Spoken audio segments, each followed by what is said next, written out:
Bonjour à toutes, bonjour à tous. Heureux de vous retrouver pour un nouvel épisode de Faire Nation, l'émission qui interroge ce qui nous relie et ce qui parfois nous divise. Aujourd'hui, nous allons parler d'architecture, pas seulement comme art de bâtir ou affaire d'esthétique, mais comme lieu de mémoire, de récit, de symbole. Que racontent les bâtiments que nous visitons? Comment fabrique-t-on un espace qui parle à tous sans exclure? Comment mettre en scène une histoire partagée sans l'imposer?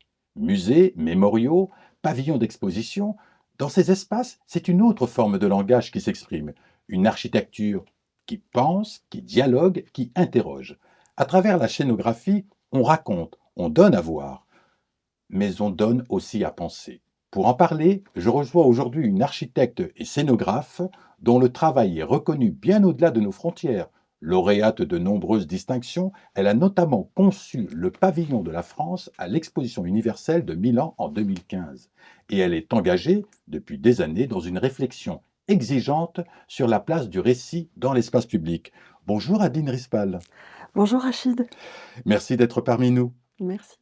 Avec Alors, plaisir. Adine Rispal, je l'ai dit, vous êtes architecte, scénographe, vous avez conçu la scénographie de nombreux musées et aujourd'hui, vous vous concentrez sur la direction conceptuelle et artistique et le conseil. Alors, vous êtes membre de l'Académie d'architecture quand même et du Haut Conseil des musées de France et vous avez contribué à des projets majeurs et divers comme l'historial de la Grande Guerre à Péronne, ou le département moderne du musée de l'armée aux Invalides, et plus récemment, le pavillon de la France à Expo 2015 à Milan, ou les aménagements artistiques de la présidence française du Conseil de l'Union européenne à Bruxelles.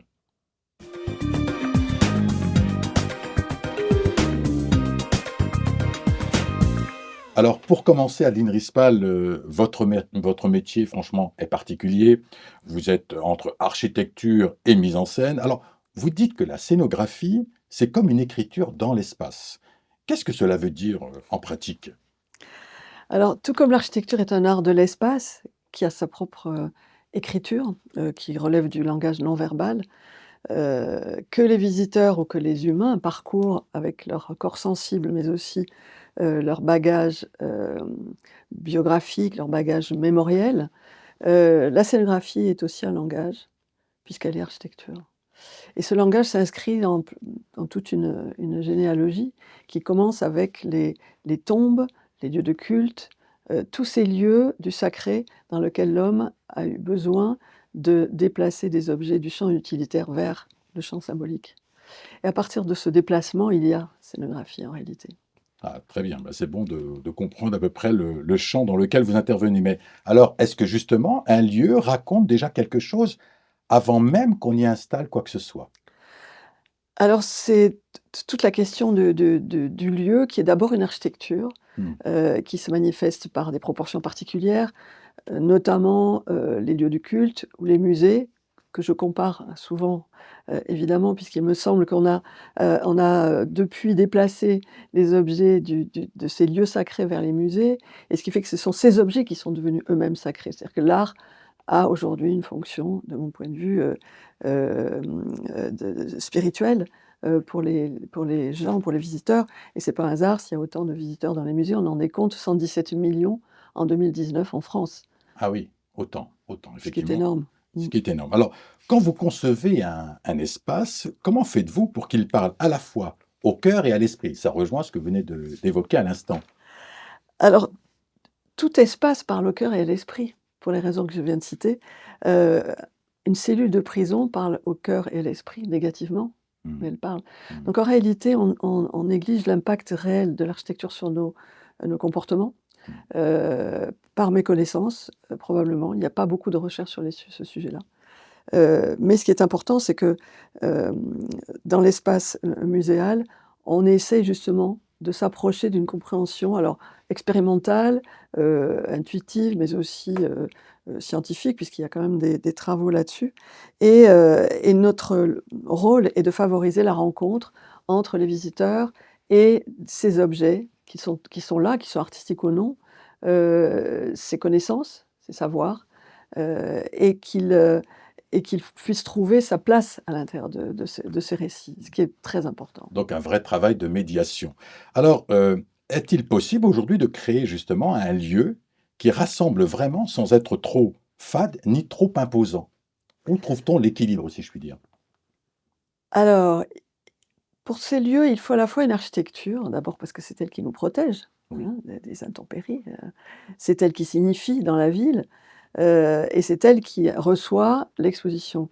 L'exposition, elle, suppose une scénographie qui est une façon de mettre un espace, donc c'est une architecture, on va dire intérieure, à l'intérieur du musée, qui s'articule avec cette architecture, parce que je pense toujours que l'architecture est plus puissante que la scénographie par son échelle, ne serait-ce que cela, et parfois par les messages qu'elle véhicule. Et donc la scénographie doit trouver une articulation avec cette architecture, et plus elle capte sa puissance, plus elle sera puissante elle-même. Et donc, ça me paraît être la base, ce travail de corrélation, de dialogue ou pas, mais au moins, s'il n'y a pas de dialogue, il est pensé. Après, il y a la question d'installer un métalangage dans l'espace. Ce métalangage est ancré dans notre société, dans la façon dont on comprend le monde. Et ce métalangage, bien sûr, inclut, le discours scientifique des commissaires d'exposition, des conservateurs qui ont conçu l'exposition et les collections. d'accord. Bah, écoutez, merci pour cet éclairage. Vous avez maintenant, je voudrais revenir à vous plus précisément. Vous avez travaillé sur des projets très différents, des musées, des expositions, des pavillons internationaux quand même. Jusqu'où peut aller votre liberté de création? Alors c'est pas de liberté dont il s'agit là, c'est de curiosité. Ah, C'est-à-dire que quand on vous appelle sur un concours ou sur une commande, souvent c'est le fruit du hasard, quelqu'un a entendu parler de votre travail ou bien, on vous parle d'un concours auquel il faut postuler, et c'est la curiosité qui vous porte vers, parfois des pays où vous n'avez jamais mis les pieds et vous n'aurez jamais mis les pieds de votre vie, voire sur des sujets sur lesquels vous ne pensiez pas un jour travailler, et donc c'est ce qui en fait la richesse et la complexité. et une aventure humaine aussi. Ah oui, une aventure humaine Alors, formidable. maintenant nous vivons, vous le savez aussi bien que moi, nous vivons dans une société où les histoires sont multiples, parfois même contradictoires, hein, conflictuelles aussi. Comment éviter qu'un musée ou une exposition n'impose un seul récit? En fait, notre perception de l'exposition est unique et on perçoit l'exposition avec ce qu'on est, avec son regard, avec son histoire, encore je l'ai dit tout à l'heure, avec son bagage culturel, son bagage biographique et sa sensibilité. Donc en fait, aucune exposition n'est perçue de la même manière. C'est ce qui est extrêmement difficile à faire comprendre, en général, aux conservateurs et aux commissaires d'exposition, c'est que personne ne verra l'exposition comme ils l'ont conçue. En revanche, cette exposition doit donner des clés, ce qui permet aux visiteurs de s'orienter dans l'espace intellectuel de l'exposition, dans l'espace sensible aussi, puisqu'on peut rencontrer des œuvres d'art, mais on peut aussi, le lieu peut aussi concourir à une meilleure, un meilleur ressenti à la fois des œuvres d'art, des œuvres de connaissances, et mais aussi à la médiation intellectuelle. Et donc c'est cette complexité-là sur laquelle on doit travailler tout le temps. Très bien. Alors justement, dans la poursuite de ma question précédente, peut-on dire que l'architecture peut laisser de la place au doute, au silence aussi, ou à l'interprétation de chacun? C'est comme la littérature, si elle Oui. ne laisse pas de place pour le lecteur, elle n'est jamais aussi puissante que si elle laisse une place. Donc l'exposition doit être ouverte. C'est pour ça que j'aime bien l'idée d'installer un métalangage puisqu'il est Mmh. forcément plus ouvert. Il élargit la perception à la traduction littérale du programme scientifique, et en élargissant la perception, il fait de la place à beaucoup plus En d'autres termes, elle d'interprétation. suggère, mais elle n'impose pas, quoi. Absolument. Alors, vous insistez souvent sur l'importance de donner de la place aux récits oubliés, notamment. Comment cela se traduit-il dans vos projets? Alors ça, c'est la question des musées mémoriaux, Mmh. beaucoup, et les musées d'histoire aussi, sur lesquels j'ai pas mal travaillé. Oui. Ce qui est très important, c'est que la parole des gens qui ont pu faire un récit, soit oralement, soit par l'écriture, est extrêmement importante puisqu'elle permet à tous ceux qui n'ont pas pu le faire ou qui n'ont pas les moyens de le faire, Mmh. de se retrouver dans cette parole, et donc là, le musée devient thérapeutique pour toutes ces personnes-là, et il devient aussi, extrêmement, enrichissant, pour tous les gens qui n'ont pas connu, ces événements, dramatiques, ou d'événements historiques. Donc l'art-thérapie dans les musées, dans la scénographie, elle participe à cela aussi? Alors l'art-thérapie, c'est encore autre C'est chose encore puisque autre ça chose. c'est un rapport à l'art. Oui. Je suis convaincue que la rencontre avec une œuvre d'art, nous fait grandir. Heu, j'ai eu l'occasion depuis 30 ans de lire beaucoup de gens qui le confirment, à Mmh. commencer par Pierre Lemarquis qui m'a éclairé sur ces questions-là, ou des gens comme Nathalie Bondil qui a Que nous allons recevoir d'ailleurs. oui, qui a une action formidable dans ce domaine. Et donc en fait, chaque rencontre est comme une rencontre avec une personne, chaque Oui, rencontre avec l'art. Donc elle façonne notre cerveau et c'est formidable. C'est-à-dire qu'on ne ressort pas indemne d'un musée, à moins d'y passer comme un zombie et ne rien capter parce qu'on passe d'un cartel à un autre au lieu de laisser s'imprégner, oui. l'image des œuvres, en nous. Donc ce qui est effectivement une chose à probablement enseigner, à tous, à tout le monde dès le plus jeune âge, c'est se laisser, attraper finalement par les œuvres Se laisser et porter se par laisser, justement. porter, oui, être ouvert, D'où l'ouverture. le rôle de la scénographie qui participe justement, qui est un vecteur Qui justement de essaye cette, qui essaye effectivement bon, de on vous créer fait cette, confiance. de valoriser cette rencontre, de la permettre, de la faciliter, De de la la facilité. valoriser. D'accord. Alors justement, est-ce qu'on peut montrer une blessure ou un conflit sans simplifier ni atténuer justement la douleur? Alors, c'est très difficile la question de la violence au musée. Oui, On peut parler d'un conflit et de toutes les violences sans pour autant la montrer. Le web est rempli de violences oui, et on voit ce que ça donne aujourd'hui oui, dans la santé mentale, sur l'impact que ça a sur la santé mentale, notamment des jeunes. On sait aujourd'hui qu'un jeune sur 4 oui, a des problèmes de santé mentale, mais c'est en France, c'est hallucinant. oui. Donc la question de la violence a pour moi toujours été un, un un vrai sujet de réflexion depuis l'historiel de la Grande Guerre à Péronne. Oui, On a essayé de montrer les choses, sans pour autant mettre le doigt sur la violence puisqu'elle est partout. On la ressent, on peut la ressentir par la poésie, on peut la ressentir par des objets, oui, par la mise en scène justement, dans l'espace. On peut la ressentir par des écrits, par des œuvres d'art, hein, Autodix quand même, c'est pas rien, sans pour autant, voilà, mettre l'accent dessus. Elle est là de toute façon. c'est ça. En 2015, vous avez conçu le pavillon de la France, je l'ai dit, à l'exposition universelle de Milan, sur le thème «Nourrir la planète». Comment relier une exposition internationale à ce type, de ce type, pardon, à l'identité, culturelle d'un pays? Alors là, le thème, c'était l'agriculture Mmh. durable et l'alimentation du futur. Donc ça, c'est un sujet qui est à la fois local et global. Il n'est pas question d'en parler uniquement du point de vue français, Oui. pas plus d'ailleurs qu'il n'était question de parler de l'Europe d'un point de vue français. Mmh. Heu ce qui est extraordinaire dans ce thème, c'est qu'en fait, il convient de montrer comment l'agriculture a une dimension systémique, extrêmement importante puisque une tempête à un endroit de la planète, enfin l'ouragan à un endroit de la planète peut engendrer une famine à l'autre bout de la planète. Oui. Donc si on ne parle pas de la question de cette question du système, de l'agriculture et de l'alimentation à l'échelle planétaire, on ne peut pas le faire comprendre. Et par ailleurs, chaque visiteur est à l'intérieur de ce système, est un acteur puisque la manière dont il se nourrit va agir sur l'industrie agroalimentaire. Par exemple, le passage au bio a fait évoluer, l'agriculture a fait évoluer l'industrie. Donc tout ça, c'est totalement interdépendant Mmh. et c'était une manière d'impliquer aussi les visiteurs.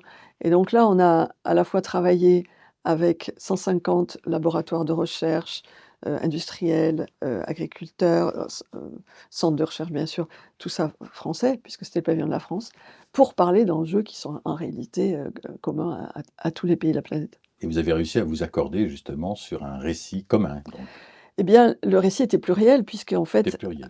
il s'agissait de déployer, toutes les facettes de cette de problématique complexe pour que et les gens s'appropriaient chacun ce qui leur ressemblait le plus comme toujours. Et donc il y avait à la fois on pouvait parler à la fois d'agroécologie, Oui, d'agro-industrie, mais aussi, des vins, de oui. de viticulture et donc les gens pouvaient s'approprier des sujets qui étaient proches d'eux. Quelle performance quand même, avec Ah le oui, recul. ah ça a été une performance, je dois le dire, à plein de niveaux, oui. D'accord. Et pour vous, la scénographie, hein, je parle à la scénographe, peut-elle aussi être une forme d'action politique? Mais au sens positif du terme, hein, bien sûr. Bien sûr, Oui, bien sûr. Quand on s'adresse, alors pas à 117 millions de visiteurs puisque chaque exposition n'a évidemment pas ce chiffre-là de fréquentation, mais à partir du moment où dans des lieux, on peut s'adresser à 117 millions de visiteurs, il faut, bien réfléchir à de quoi on parle et comment on en parle. Oui. Surtout aujourd'hui où les problématiques sont gigantesques. Les défis qu'on a à relever sont gigantesques. On parle d'éco-anxiété, on Mmh. parle de fake, news, Mmh. qui se généralisent à une échelle dont on pensait pas que c'était possible, puisque ça va jusqu'à la aux hommes politiques, Oui. qui proclament, ces fake news. Quand on parle de transition, numérique, avec l'IA qui arrive sur nous comme un tsunami, Oui. on peut plus parler dans les musées sans se poser ces questions-là de politique, d'éthique, et on doit, à mon avis, prioriser, tout ce qui peut aider les visiteurs et la population en général, puisque les musées ont une audience au-delà de visiteurs, heu, aider les visiteurs à réfléchir à tout cela et donc le musée est devenu un lieu, public qu'il était déjà, mais il s'est ouvert sur la ville, sur les problématiques sociales, sociétales. La question environnementale a infusé les musées à une vitesse grand V, sous l'impulsion d'ailleurs du ministère de la Culture entre autres.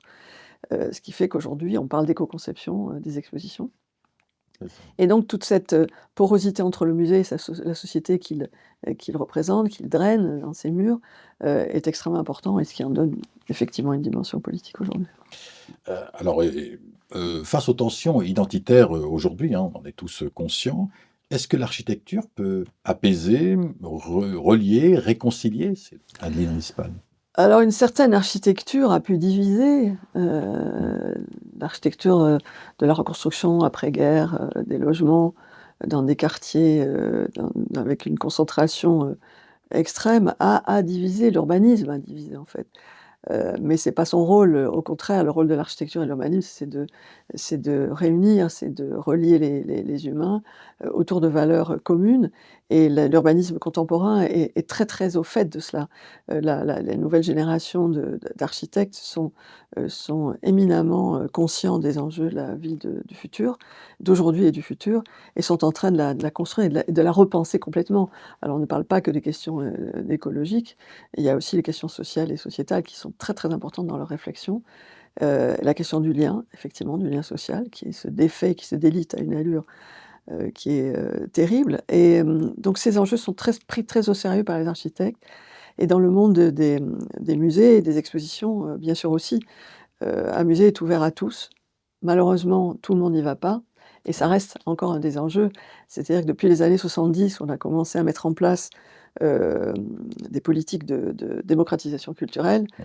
On s'est aperçu, il y a encore récemment que, on avait fait des progrès, mais à très petits pas et qu'il y a encore un immense travail à faire et qui, de mon point de vue, doit passer aussi par une refonte des façons de penser, le musée et l'exposition et notamment penser la pédagogie. Parce qu'en fait, on est Mmh. encore dans la médiation. Alors la médiation culturelle, n'est pas assez, instruite de pédagogie. Je pense qu'un des enjeux du musée, c'est de mixer éducation, et instruction et de s'adresser, à d'autres formes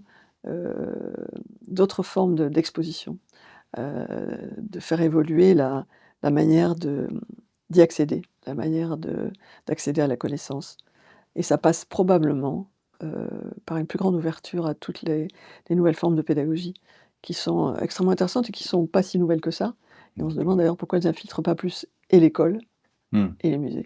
D'accord, donc un point d'honneur sur la pédagogie, en tout cas, vous le rappelez ici. Alors, Adeline Rispal, pour ma dernière question, est-ce qu'un espace peut parfois dire ce que les mots n'arrivent plus à exprimer?